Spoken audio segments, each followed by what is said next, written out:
So here's just a distribution of the 10 leading causes of death, at least in 2018, that we have fairly recent statistics. Heart disease, malignant neoplasm still lead the pack, but accidents, unintentional injuries are right up there with chronic lower respiratory diseases. And I'll tell you, the demographics for these are rapidly changing as well. Falls for the elderly lead to increased TBI and increased spinal cord injuries as the sort of aging baby boomers are really starting to increase those numbers. And actually, trauma itself is the leading cause of death for those less than 44 years old worldwide. And TBI is a big part of that as well.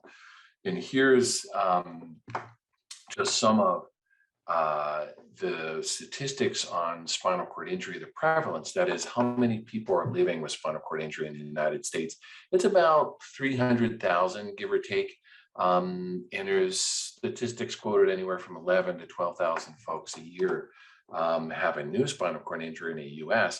And worldwide, it's somewhere between 250,000 and 500,000 people as well have spinal cord injuries. And the pie graph gives a breakdown of some of the later statistics on motor vehicle accidents, about 38%, falls 30%. But this is changing. And as I said, these statistics are going to change over the next few years. There's a paper that we had out last year from Shock Trauma that shows our own internal data, at least in the state of Maryland, over the last 2 decades. We can see the line in the incidence of causes for spinal cord injury. The falls are increasing. In fact, they've outpaced motor vehicle collisions and crashes, certainly in 2018, and that trend's continued up until the current time. And as you would suspect, falls generate more incomplete injuries versus complete injuries, and they fortunately have fallen. And this has big implications for clinical trials that are looking at really bad spinal cord injury. So safety mechanisms, motor vehicle crashes have become more safe, speed limits, seatbelt regulations, better designed vehicles have all been good news for patients, but bad news from a research perspective. And we're seeing more incomplete injuries. So that's actually good stuff.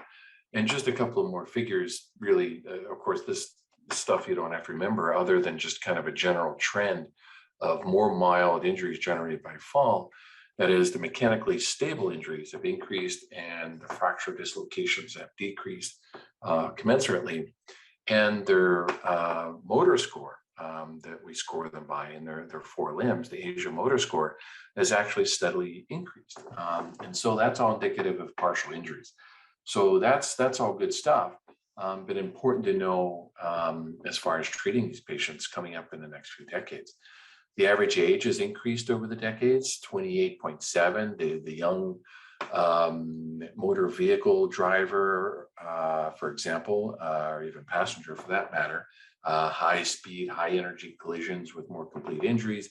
But since then, the average age has crept up, 40.2. So an older demographic, older spine injury patients, and by gender, 80% male. And types of spinal cord injury, it's really kind of spread. And as I point out, the incomplete injuries as a total, whether it's quad or para, are increasing and increasing as time goes. Hey everyone, Ryan Rad here from neurosurgerytraining.org. If you like that video, subscribe and donate to keep our content available for medical students across the world.